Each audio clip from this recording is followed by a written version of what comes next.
This weekend in Fenway Park, Yankees and Red Sox will get it going again. 4 games in 3 days. It'll be the first time that the two teams face each other since back in April. And want to welcome in our Yankee beat writer, George King.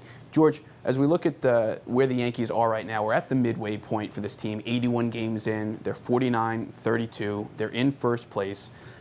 We got another 81 games left in the season. What's the biggest thing that's going to determine whether this team can stay in first place the second half? CC Sabathia has to pitch like CC Sabathia is capable of pitching. Every time you hear Yankees speak, CC's definitely coming back. CC's definitely coming back. He's got to come back. He's got to be healthy. They can't sustain another stint on the DL or extended stint on the DL without Pettit around. They can't lose CC Sabathia for an extended time. And groins are tricky with pitchers. The blow would have been softened had Pettit not got hurt, but Pettit leaving just magnifies what CC Sabathia is to this team.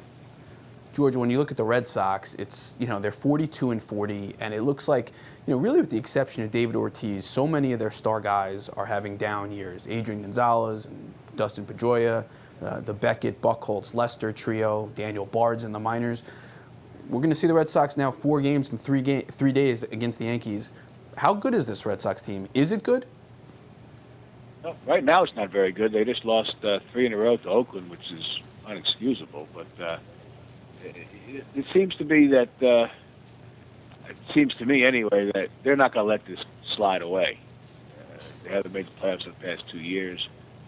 They've spent a lot of money to get to this point with what they've got. I say if it continues this way, you're going to see them make a major move.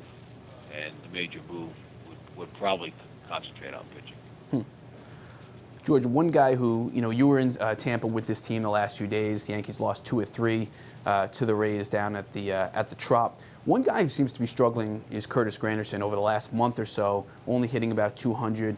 And really, with the exception of home runs this year, a lot of his numbers are down. George, what are you seeing out of Granderson these days? Down there, they fed him a steady diet of breaking balls. And he did not have a very good series.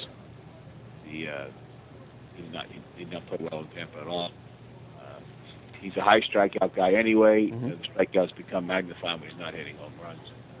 The reason could be twofold. He's a left-handed hitter. They saw some left-handed pitching, or he's had 1 day off the whole year. So I think fatigue might be a factor, and the All-Star break could be coming at the right time for him. And the Yankees are going to see 3 left-handed starters this weekend. And one interesting, with that in mind, one interesting move that we saw with the Yankees yesterday, George, is they claimed Darnell McDonald, right-handed hitting outfielder who was with the Red Sox. George, you're already saying we're going to face a bunch of left-handed pitching this weekend. McDonald will play in the outfield. What do you think about this move, and does it add a little bit of intrigue considering now he's going to be facing the Red Sox this weekend? He's Darnell McDonald. He's here for a weekend. He's here to play center field for maybe 1 game in a doubleheader. They're not going to carry 6 outfielders, and they've never carried 6 outfielders. This is just it was an opportunity to get a right-handed hitting outfielder on a team for a very, very short amount of time.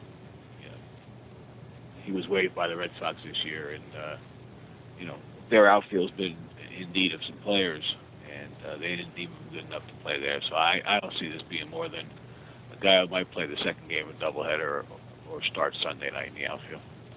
All right, we'll see what happens with the Yankees and Red Sox this weekend at Fenway Park. 4 games in 3 days. It starts tonight. George and I will both be there. You can read all the coverage at nypost.com all weekend long, and obviously all season long. We'll have a lot more with George as the second half rolls on.